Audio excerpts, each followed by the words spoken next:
Te damos la bienvenida a una nueva lección de este curso correspondiente a la carrera Azure Professional Training 2024 de Cono Surtech. Estamos repasando todos los fundamentos de informática en la nube.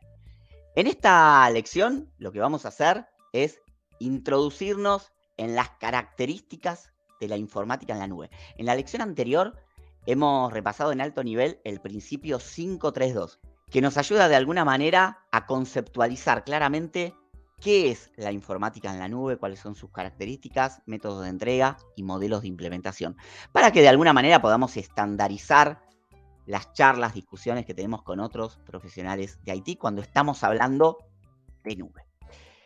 Pero ahora vamos a hacer doble clic en cada una de las 5 características de la informática en la nube. Es el numerito 5 del principio 532 desarrollado por Yun Chao. Recordemos que estas 5 características tienen que estar siempre presentes cuando estemos hablando de una nube. Si decimos mi infraestructura está alojada en una nube, tengo una nube privada, tengo una nube pública, contraté a Azure y demás, es porque el proveedor de servicios o en nuestra propia organización tenemos presentes estas 5 características sin excepción. Vamos a ir repasando una a una junto con Fernando. Arrancamos por características de autoservicio y bajo demanda. Cuando estamos hablando de autoservicio y bajo demanda, queremos decir que un consumidor de la nube puede aprovisionarse de características como tiempo de uso, almacenamiento, memoria, lo que sea, sin intervención humana. Es decir, lo puede hacer él mismo, sin pedirle permiso absolutamente a nadie. Algunos aspectos claves de estas características es que primeramente facilita innovación y experimentación. Si yo puedo autoproveerme de recursos para poder hacer pruebas, experimentar, qué pasa si agrego un storage account, qué pasa si agrego una base de datos más a mi aplicación, rápidamente estoy fomentando desde el punto de vista de los desarrolladores el poder probar nuevas ideas sin tener que esperar largos procesos de aprobación o que el equipo de infraestructura me brinde lo que necesito. Y por otro lado, nos permite que las organizaciones puedan responder rápidamente a los cambios de mercado, a las necesidades operativas que aparecen en nuestros proyectos, a veces sorpresivamente. El autoservicio y bajo demanda es una característica muy importante, como las otras 4 que vamos a ver a continuación. La siguiente característica es acceso amplio y una palabrita bastante difícil de pronunciar que es ubicuo. ¿A qué hace referencia esto? Bueno, nos referimos básicamente a la capacidad de poder acceder tanto a los servicios como a las aplicaciones y a los datos desde cualquier lugar y en cualquier momento. Tiene algunos aspectos claves. El primero es que los recursos y las características que estamos utilizando en la nube pueden ser accedidas bajo algún mecanismo estándar, como por ejemplo un acceso de internet desde una página web, algún cliente, hay muchos clientes livianos y bueno, que tienen que estar disponibles 24/7. También garantizando una experiencia de usuario coherente e independiente de la ubicación o el dispositivo, o sea, esto quiere decir que sea bastante ubicuo. Entonces, se garantiza eso. También se soporta una amplia gama de dispositivos conectados a internet, incluyendo por ejemplo dispositivos IoT. Y bueno, también un ecosistema diverso que facilita toda la gestión de esto. Y por último, también se impulsa la colaboración y la productividad al permitir acceso remoto a todas nuestras herramientas, a todos nuestros sistemas y bueno, y también el acceso a datos críticos.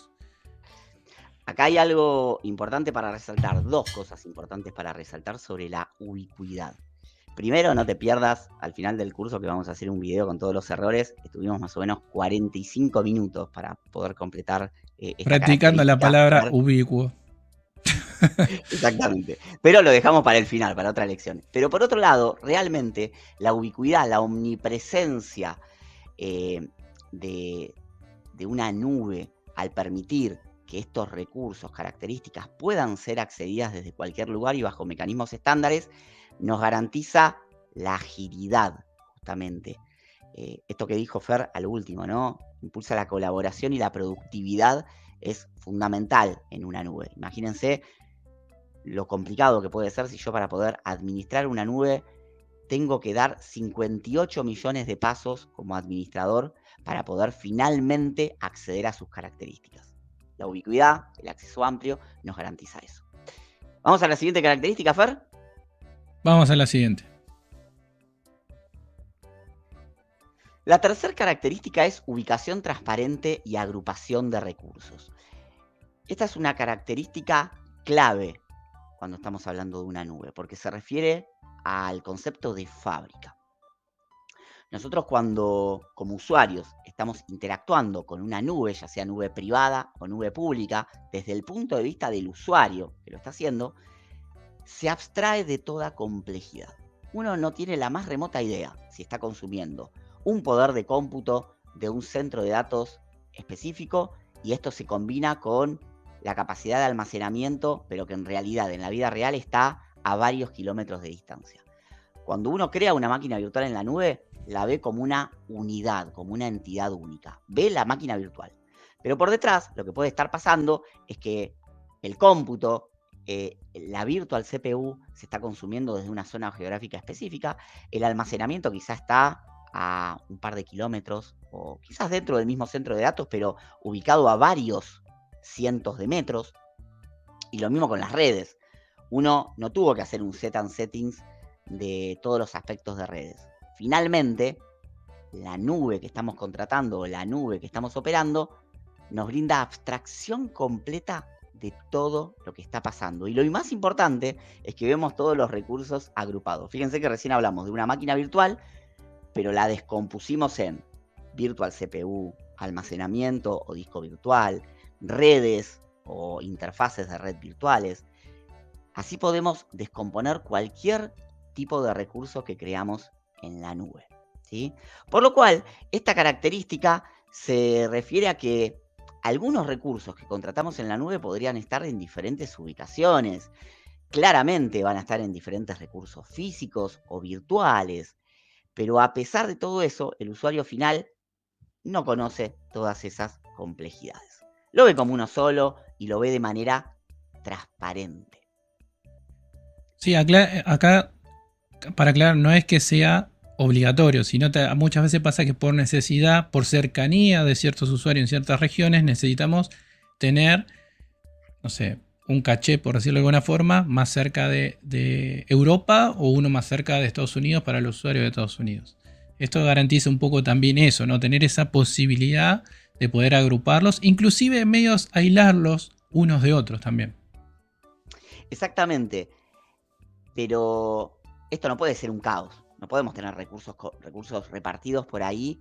Imagínense lo siguiente, ¿no? Tenemos una máquina virtual, tenemos el poder de cómputo en una sección del centro de datos, tenemos los discos virtuales en otra sección del centro de datos, y por un error, por una falla eléctrica, por una falla en la refrigeración del centro de datos, se nos apaga el hardware que nos brinda el acceso al storage. ¿Qué pasaría con esa máquina virtual, Fer? Se cae, no la tenemos más disponible, porque falló uno de los recursos. Entonces, cuando estamos hablando del concepto de fábrica, es una pieza de software muy importante en las nubes. Esta pieza de software tiene un catálogo completo de cada uno de los recursos y cada uno de estos componentes que forman parte de los recursos. Sabe exactamente dónde está cada cosa. Esto lo que nos permite es que como usuarios podamos indicarle a la fábrica que los agrupe no solamente físicamente, como comentaba antes Fer, sino que los agrupe lógicamente. Vamos a bajarlo a un ejemplo. Vamos a suponer que tenemos una aplicación web que se compone de 3 máquinas virtuales como frontenders, ¿sí? Después veremos si es lo ideal tener en un IaaS, en máquinas virtuales, una aplicación, pero vamos a ponerlo como ejemplo. Tenemos 3 máquinas virtuales. Las 3 máquinas virtuales nos proveen escalabilidad y alta disponibilidad a la parte frontend de mi aplicación. Si por algún motivo, en este caso Microsoft, que es un proveedor de nube, decide hacer un mantenimiento en su centro de datos y me apaga las 3 máquinas, lo que va a suceder es que mi aplicación queda completamente offline. Eso no lo podemos permitir. Normalmente cuando tenemos 3 máquinas virtuales como configuradas con alta disponibilidad, es para que si hay que hacer un mantenimiento se haga en alguna de ellas, pero otras queden disponibles. Bueno, la fábrica, este concepto, pero que finalmente es una pieza de software que nos abstrae de complejidad, nos permite indicarle eso, nos permite indicarle a la nube que estas 3 máquinas virtuales forman parte de una misma agrupación lógica que son máquinas de frontend. Por lo cual, Microsoft va a saber que en el momento de hacer un mantenimiento no las puede apagar juntas. Sabe que primero tiene que apagar una y al menos, por ejemplo, dejarme 2 encendidas. Cuando termina el mantenimiento de ese hardware, de esa máquina virtual, recién se van a apagar las otras. De esta manera, nosotros no vemos toda esa complejidad operativa y como resultado tenemos que nuestra aplicación está siempre disponible. El ejemplo que dimos recién, Fer, es de una máquina virtual, pero imagínate que esto se traspola a cualquier recurso que creamos en la nube. Y es como dice la característica, totalmente transparente. Exactamente, exactamente. ¿Vamos a la siguiente? Vamos a la siguiente. La siguiente es elasticidad rápida. Para mí es una de mis preferidas. Yo sé que no puedes tener una preferida entre las características, pero para mí es una de mis preferidas. Y cuando estamos hablando de elasticidad rápida, nos referimos a que los recursos y la característica disponible que tenemos, tanto procesamiento, hardware, memoria y demás, que tenemos aprovisionado, tiene la capacidad de crecer, ¿no? Crecer en un cierto momento, por mayor demanda, por ejemplo, y volverse a contraer por ya no tener esa demanda. Un ejemplo clásico es hot sales, ¿no? Vamos a dar un ejemplo de hot sale. Vamos a poner el ejemplo Mercado Libre. Mercado Libre, cuando viene un hot sale, seguramente necesita más poder de procesamiento, más network, más almacenamiento. Entonces, ¿qué hace? En ese momento, cuando empiezan a entrar las peticiones, crece, o sea, pasa, no sé, de 2 procesadores a 15 procesadores por la cantidad de ventas que está teniendo. Cuando pasa el hot sale, se vuelve a reducir a 2 procesadores. No creo que Mercado Libre tenga 2 procesadores, pero a lo que voy es, tiene esa capacidad de poder, bajo demanda, crecer el nivel de infraestructura. Obviamente se pagará y después se volverá a achicar y queda como estaba originalmente. Por eso, digamos que los aspectos clave de esta característica es que el ciclo de vida, desarrollo y despliegue son mucho más ágiles también. Que es hoy por hoy, con la palabra DevOps muy en boca de todos, es fundamental. También permite organizar este escalado en diferentes niveles, dependiendo de los niveles de operación. Muchos van a escuchar que no tiene límites. Digamos que todo tiene límites, ¿no? El hardware no es infinito. Pero básicamente el concepto es que puedas escalar sin límites. Claro. Ya sea en Azure, en Google o en Amazon, uno piensa que hay recursos ilimitados de hardware. Pero en realidad todos tenemos límites. Lo que pasa es que quizás el límite en esas nubes es tan grande que uno piensa que son ilimitadas. Claro, exacto. Así que bueno, tengan en cuenta que no es ilimitado. Y la característica más importante tal vez cuando estamos de cara a usuarios finales es que no le cambia la experiencia del usuario. Muchas veces cuando nosotros estamos limitados en hardware y tenemos nuestra infraestructura on-premises, tal vez tengamos que salir a comprar hardware. Y hasta que lo deployamos y todo eso, capaz que pasan 3 o 4 días, se nos terminó el hot sale y recién nosotros pusimos hardware. Entonces, y capaz que para todos los usuarios anduvo toda la experiencia de usuario en la aplicación fue lenta. Y es grave. ¿Por qué? Porque los usuarios abandonan el sitio. Entonces, esa experiencia no está impactada, ya que al crecer, toda la fluidez del sistema y de la aplicación sigue siendo igual para todos los usuarios, haya más o menos. ¿Se entiende? Así que creo que la elasticidad rápida a mí es lo que te decía, es la que más me gusta. Por eso a mí me permite decir, ok, si tengo en algún momento algún requerimiento de mucha necesidad, puedo extenderme y lo puedo hacer en segundos. Y cuando ya no lo necesito más, vuelvo a mi estado normal. Y me quedo tranquilo. Es una característica también, como todas, ¿no? Muy importante. Es la preferida de Fer. Yo spoileo, mi preferida es la anterior. Es la de el concepto de fábrica, ¿sí? Justamente, o la del concepto de ubicación transparente y agrupación de recursos, ¿no? Que admiro esa capacidad de que esa pieza de software, que es una fábrica, tenga catálogo completo de todo, de ubicación, agrupación lógica, agrupación física y demás. Pero sin lugar a dudas, la elasticidad, Fer, es el puntapié inicial de un concepto que vamos a ver más adelante en este curso, que es el modelo basado en consumo. O ya lo dijiste muy bien, ¿no? Cuando me estiro, pago de más comparativamente con mi línea base, pero durante el tiempo que necesite estirarme. Y cuando vuelvo a la situación inicial, o inclusive me contraigo más, porque puede ser que después del hot sale las ventas bajaron mucho, por lo Claro, cual también. inclusive bajamos a menos recursos de hardware. En ese momento pago menos. Si yo, en cambio, en una infraestructura on-premises tendría hardware real, también puedo hacer esto de subir y bajar, pero en realidad el hardware sigue siendo el mismo.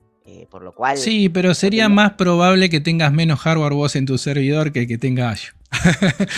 Tranquilamente. Eso es justamente un tema importante. Fíjense que parece que los recursos son ilimitados, pero tengo que tener hardware detrás. Si yo lo tengo en mi infraestructura on-prem, es un costo bastante elevado que se paga para poder mantener esos picos de utilización. Además, algo más para detallar, que sería hardware que tendrías apagado el resto del año. Exactamente, sin uso. Porque siempre pasa lo mismo, lo terminamos usando para otra cosa y en el momento que vuelve a llegar un evento de eso necesitamos comprar otra vez. Que es una característica, pero bueno. Sin lugar a dudas. Y vamos con la última característica. La última característica es servicio medido. Recordemos que estamos repasando las 5 características del principio 532 que deben estar presentes cuando estamos hablando de una nube o de informática en la nube. Y estas características, que es servicio medido, básicamente lo que nos permite es que los sistemas en la nube hagan uso de capacidades de medición justamente para poder controlar y optimizar recursos disponibles. Inclusive, la capacidad de medición de qué estamos usando y qué queda libre nos sirve para luego poder traducirse en conceptos o en costos económicos. Es decir, si estamos contratando un proveedor de servicios públicos, gracias a la medición de servicios nos puede llegar una factura al final de mes. Pero en el caso de que no estemos contratando a un proveedor de servicios como Microsoft, por ejemplo, ¿no? En Microsoft Azure, y en realidad tengamos una nube privada, también tenemos que medir el uso de nuestros recursos. ¿Por qué?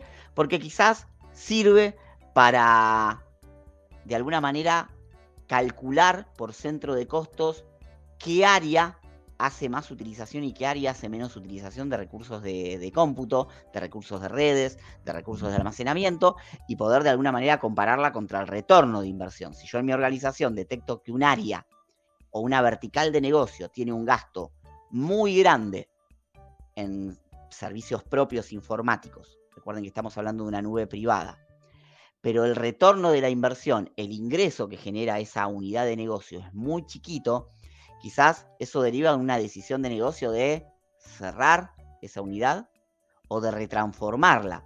Pero claramente no podemos sostener que una unidad de negocio nos gaste un montón de hardware y que el retorno sea chiquito. Como así también podemos detectar unidades de negocio que tienen una utilización mucho menor, una utilización mínima de recursos de hardware, pero que el retorno de inversión es muy grande. Fíjense qué importante que es estas características, ya sea que estamos hablando de una nube pública para que nos llegue una factura al final del mes, o de una nube privada para poder entender cómo utilizamos los recursos de hardware de la organización en las diferentes unidades de negocio, áreas y demás. Así que esta característica también es muy importante, Fer. Sí, y en los últimos tiempos se ha vuelto muy importante por algo denominado huella de carbono, lo cual yo he visto en la gran mayoría de las nubes que están dando mucho hincapié en Inclusive tienen programas de acompañamiento de estos de pago por uso, te ayudan a ver si estás bien con tus recursos, si lo estás usando bien y demás, porque el objetivo tiene que ver un poco de reducir la huella de carbono. Por eso se ha vuelto en estos últimos tiempos mucho más importante que cualquier otra cosa, ¿no? Exactamente. El punto de vista ambiental claramente también depende de poder previamente medir qué estamos utilizando y cómo lo estamos utilizando. Así que, punto muy importante que Fede estás comentando. Como para poder llegar a una conclusión de estas 5 características que hemos visto. Primero, las 5 características del principio 532 que nos ayudan a definir qué es la informática en la nube deben estar presentes si es que queremos hablar de una nube. Si hay alguna que no está presente, por ejemplo, si no tengo el componente de fábrica que nos permite tener una abstracción de recursos, una agrupación transparente y una ubicación transparente de recursos, probablemente estemos hablando de virtualización en nuestra infraestructura. Probablemente tengamos un muy lindo sistema de virtualización que nos permite tener máquinas virtuales, que nos permite tener de alguna manera aplicaciones web ejecutándose. Pero conceptualmente no podemos decir que tenemos una nube, en este caso sería una nube privada. O por ejemplo, puede ser que tengamos el resto de las características, pero carezcamos de la capacidad de medición. En ese caso, lo mismo, tenemos algo muy similar a lo que se conoce como informática en la nube, probablemente tengamos una excelente infraestructura de virtualización, pero no podemos decir que estamos hablando de informática en la nube. ¿Por qué? Porque falta alguna de esas 5 características claves. Y si bien todas son importantes, destacamos fundamentalmente la de ubicación transparente y agrupación de recursos, es decir, el concepto de fábrica, esta pieza de software que tiene un catálogo completo de toda la nube, una pieza muy importante y que nos va a impactar en configuraciones, vamos a aprender más adelante en Azure, que nos permiten disfrutar de alta disponibilidad y de escalabilidad para que nuestras aplicaciones siempre estén disponibles, aunque haya mantenimientos o errores de hardware. Estamos spoileando una característica muy importante. Elasticidad, como comentó Fer, es base para poder estar hablando de pago por uso. Y luego servicio medido es súper importante y clave justamente para conocer cuánto consumimos de cada recurso, donde quizás tenemos picos excesivos y que podemos reducir a través de cambios de arquitectura o cambios en alguna aplicación de software. Fer, no es la primera vez que detectamos que el consumo de una nube se nos fue al diablo porque no estábamos Después de un utilizando de manera despliegue. efectiva algún componente, ¿no? Sí, correcto. Esto de lo que hablábamos de despliegue y demás después de un pasaje es un poco más común de lo normal detectar algún problema después de una nueva versión de nuestra aplicación y teniendo algún pico de consumo. Claramente, todos hemos cometido algún error en donde logueábamos excesivamente algo, por lo cual se nos disparaban los requests a bases de datos, se nos disparaban los requests a servicios de almacenamiento y decíamos, ¿qué pasó? Si la aplicación antes me gastaba un promedio de tantos dólares mensuales y ahora de repente se nos fue el consumo, ¿no? Entonces, analizar a través de la característica de medición de servicio medido nos permite hacer troubleshooting, resolución de errores. Totalmente. Bueno, hemos repasado las 5 características de informática en la nube que tienen que estar presentes y nos permiten conceptualizar claramente, tangibilizar de qué hablamos cuando estamos hablando de una nube informática. Te invitamos a pasar a la siguiente lección de este curso de fundamentos de Azure en la carrera Azure Professional Training 2024 de Conosurtec. Si no sabes de qué te estamos hablando y querés inscribirte gratuitamente a la carrera, fíjate en la descripción del video, en donde están todas las indicaciones que tenés que hacer para poder sumarte y formar parte de la misma. Y no te olvides de suscribirte y darle like.